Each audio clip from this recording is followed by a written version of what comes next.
the satisfaction of finishing your pedal board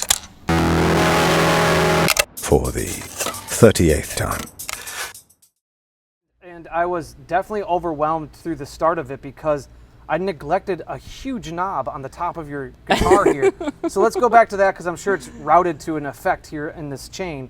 So what is going on with the top knob? So the Gibson Midtown that had this installed into it because it was a semi-hollow, and it's just an expression pedal for the Line 6. Okay. So that I can make it like an always listening device and put ideas into it, and then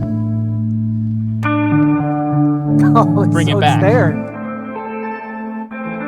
Just like volume, like an expression pedal set that I map to the volume mix. Nice. But it lets me do cool stuff where I can do like.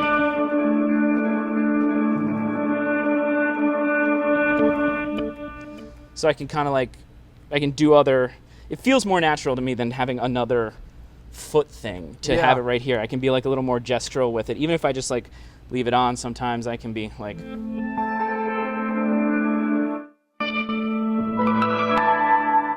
What gave you the idea to do that?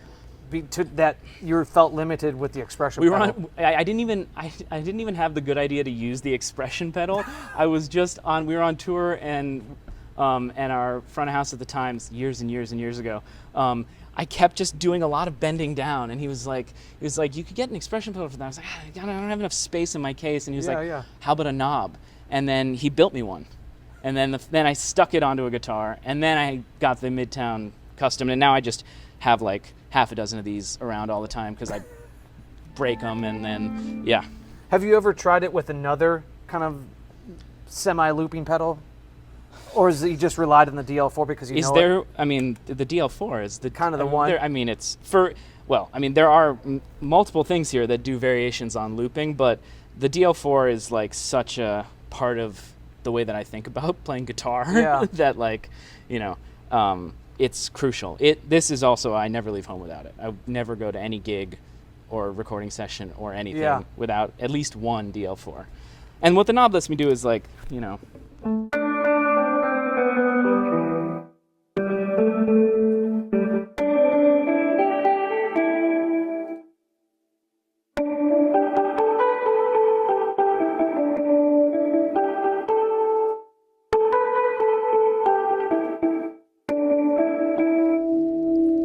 and then find out what it was all about the whole time. So I don't have to be listening to the loop while I'm making it. I can let it surprise me.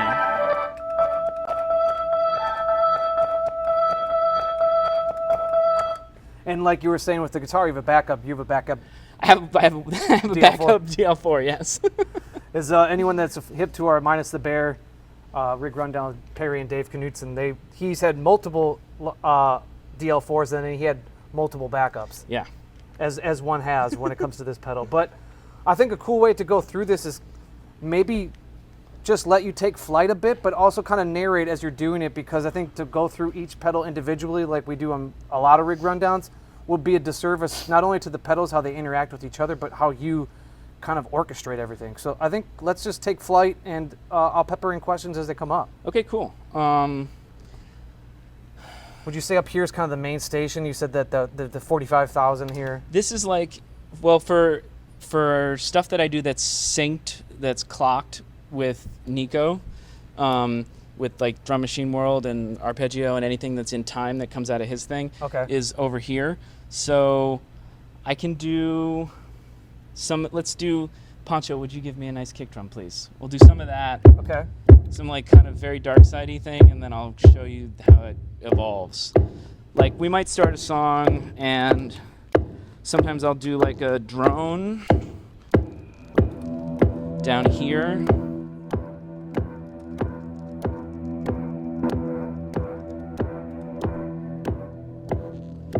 And then I might add like something slightly random, or like with some color in it that I can have to mess with later up here.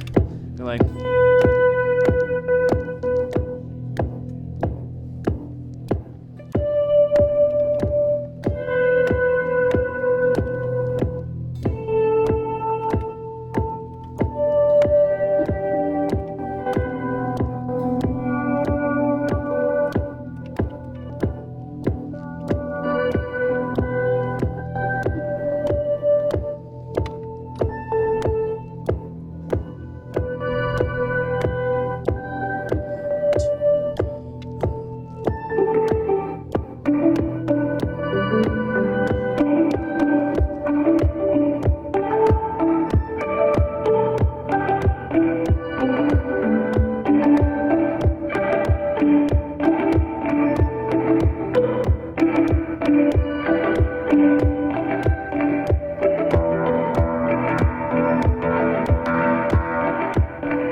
like cooking a little bit, and then depending on what you like, yeah.